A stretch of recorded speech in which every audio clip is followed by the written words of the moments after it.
Temas selectos de derecho penal. Hemos estado comentando acerca de varios tópicos relacionados con el derecho penal en la parte de la prevención. Si bien el derecho penal no está enfocado propiamente a la prevención del delito, sí podemos resaltar que el derecho penal tiene una parte de prevención cuando hablamos de la prevención especial. ¿A qué se debe o por qué hacemos alusión a esto? Bueno, en primer término, porque a los individuos que cometen una conducta delictiva, al momento en que se les aplica una pena, esta pena cumple por sí una función de prevención especial. Pero también encontramos prevención general cuando se establecen en las leyes que emite el Congreso al momento de tipificar conductas como delictivas, una sanción para tales conductas y por tanto tienen ese efecto del que hemos estado hablando, que es un efecto inhibidor. También podríamos hablar de un efecto de amenaza respecto de los sujetos en general, es decir, no va dirigido a alguien especialmente, pero sí se trata de una amenaza de la imposición de una pena que desde un punto de vista preventivo puede inhibir la comisión del delito. Bien, entonces hay algunas partes que se incluyen en el estudio de la política criminal y especialmente en la parte de la prevención del delito. Una de ellas de gran importancia es el tema del derecho penal del enemigo. En el derecho penal del enemigo, de acuerdo con Jacobs, que es el principal autor que estudia este tema y que lo expone como una de sus principales teorías, dice que lo que caracteriza a este derecho es el adelantamiento de la línea de defensa porque se sancionan incluso actos preparatorios. Si nosotros recordamos el iter criminis, vamos a tener muy claro que hay algunas etapas del iter criminis que pueden llegar a ser parte constitutiva de la conducta criminal. La pena resulta además desproporcionada respecto de las conductas que aún no entran a la fase ejecutiva o del principio de ejecución. Y también existe una notable reducción de garantías procesales. Se considera entonces que existe un tipo de sujetos que por su tenacidad para vulnerar la ley alcanzan el grado de no personas. Es en este sentido que Jacobs considera enemigos, por ejemplo, a los narcotraficantes, terroristas, a los que cometen delitos económicos y en general a quienes se encuentran en el rango de la delincuencia organizada. Como hemos venido comentando, la delincuencia organizada es una de las conductas que más lacera la seguridad del Estado. A los ciudadanos entonces se les aplica un derecho penal que podríamos llamar ordinario, mientras que a los enemigos se les aplica un derecho penal específico que tiene por objeto combatirlos, aislarlos o extirparlos de la sociedad para que ya no sigan cometiendo más daño. Esto es lo que conocemos desde la teoría de Jacobs como el derecho penal del enemigo. Otra cuestión relacionada con esta parte de la política criminal es necesariamente el debido proceso penal. ¿Por qué razón existe una relación? Es evidente que para que exista una prevención del delito, si es que queremos enfocar el estudio de la política criminal a esta parte de la prevención, una cuestión muy importante es que se respeten las reglas del debido proceso, porque de esta manera se va a garantizar que tanto los sujetos que se encuentran en un proceso por haber sido imputados de la comisión de alguna conducta delictiva, sean respetados en sus derechos fundamentales, pero también, por supuesto, y tal vez de manera más importante, la víctima, que la víctima se encuentre debidamente asistida, que se le den y se le garanticen todos los derechos que la Constitución establece a su favor. Entonces, vamos a entender desde este punto de vista al debido proceso como el conjunto de etapas formales secuenciadas e imprescindibles que se realizan dentro de un proceso penal por los sujetos procesales, cumpliendo los requisitos prescritos en la Constitución y con el objetivo de que los derechos subjetivos de la parte denunciada, acusada, imputada, procesada y eventualmente sentenciada no corran el riesgo de ser desconocidos y también obtener de los órganos judiciales un proceso justo, pronto y transparente.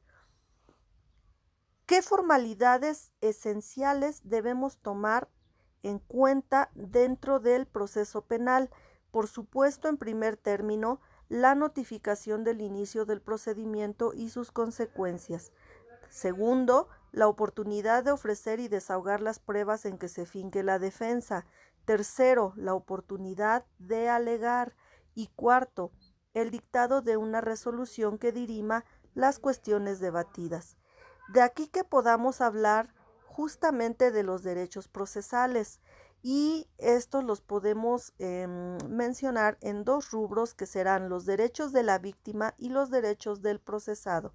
Derechos de la víctima, de acuerdo con nuestra Constitución Política de los Estados Unidos Mexicanos, son los siguientes: recibir asesoría jurídica y que se le informe a través del Ministerio Público de sus derechos; contribuir en la investigación que realice el Ministerio Público aportando pruebas, ya sea durante la investigación o durante el desarrollo del proceso, que la autoridad investigadora está obligada a recibir; intervenir en el juicio e interponer los recursos necesarios para una mejor defensa de sus derechos.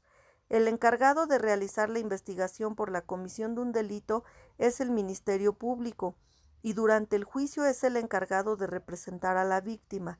Sin embargo, durante la investigación, éste puede dictar medidas con las que la víctima no esté de acuerdo. Es por eso que la Constitución reconoce el derecho de impugnarlas ante un juez mediante los mecanismos legales que la propia ley, valga la redundancia, pone al alcance de la víctima para hacerlo. Número 4. Recibir cualquier tipo de atención que sea necesaria, ya sea que se trate de atención médica, psicológica o jurídica. El Ministerio Público debe brindar la orientación que requiera a la víctima y en su caso la debe canalizar al área o a la institución correspondiente para que reciba una atención eficaz y oportuna. Número 5. Se le debe informar todo lo relacionado con el delito del que fue víctima. Esto, por supuesto, incluye las personas que participaron en él o cualquier dato que sirva para el esclarecimiento de los hechos. Número 6. Que la identidad de la víctima y otros datos personales sean resguardados. Número 7. Que pueda participar en las audiencias penales con las mismas oportunidades de intervención que tiene el acusado y su defensa. De la misma forma, podrá interponer los recursos que la ley le otorgue contra las resoluciones del juez con las que no esté de acuerdo. El juez deberá oír sus inconformidades y tomarlas en cuenta para resolver. Número 8. Que se le repare el daño causado por el delito cometido. En los casos de delitos contra el patrimonio, como es el robo, la persona que lo cometió deberá regresar el objeto robado o pagar su valor. En el caso de delitos contra la salud, como el de lesiones, la persona que lo haya cometido deberá pagar los gastos médicos correspondientes para su curación o la indemnización correspondiente en caso de daño permanente, etc. Así, dependiendo de cada tipo de delito, se establecerá la reparación del daño. Por su parte, el imputado tiene los siguientes derechos: que sea respetada su presunción de inocencia. Esto quiere decir que es inocente hasta que se le demuestre lo contrario, por lo cual solo podrá ser señalado como responsable de un delito hasta la conclusión del juicio mediante la sentencia que dicte el juez, no antes. Este es muy importante, el principio de inocencia.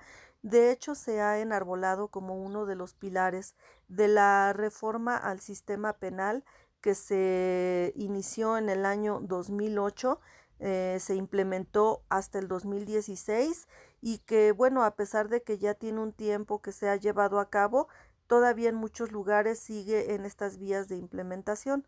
Número 2. Al momento de su detención, la autoridad debe informarle los derechos que le asisten, los hechos por los cuales le detienen y las personas que le acusan. También tiene derecho a declarar o guardar silencio desde que es detenido. En caso de guardar silencio, su negativa a declarar no puede ser utilizada en su contra. Número 4. Derecho a una defensa adecuada que sea ofrecida por un abogado. al cual podrá designar libremente o bien, en caso de que no pueda o no quiera, la autoridad tendrá que designarle un defensor público.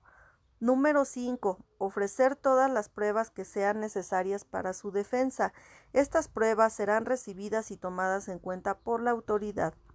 Número 6. La audiencia donde se decide su situación jurídica será pública y siempre ante la presencia de la autoridad judicial. Número 7. Durante el juicio se le permitirá el acceso a toda la información que solicite, siempre que ésta se encuentre agregada a la investigación, y con ello se busca garantizar el derecho a una defensa oportuna y efectiva. Número 8. En caso de ser juzgado, el juicio deberá resolverse antes de 4 meses si se le acusa de algún delito cuya pena máxima no exceda de 2 años de prisión y antes de 1 año si la pena excediere de ese tiempo, con la finalidad de presentar una mejor defensa de sus derechos. Puede el imputado solicitar la ampliación de estos plazos. Número 9. Si durante el trámite del juicio ha sido privado de su libertad por prisión preventiva, ese tiempo deberá contarse como parte de la pena en caso de que sea condenado a prisión. En este caso, la duración de la prisión preventiva no podrá ser mayor a 2 años.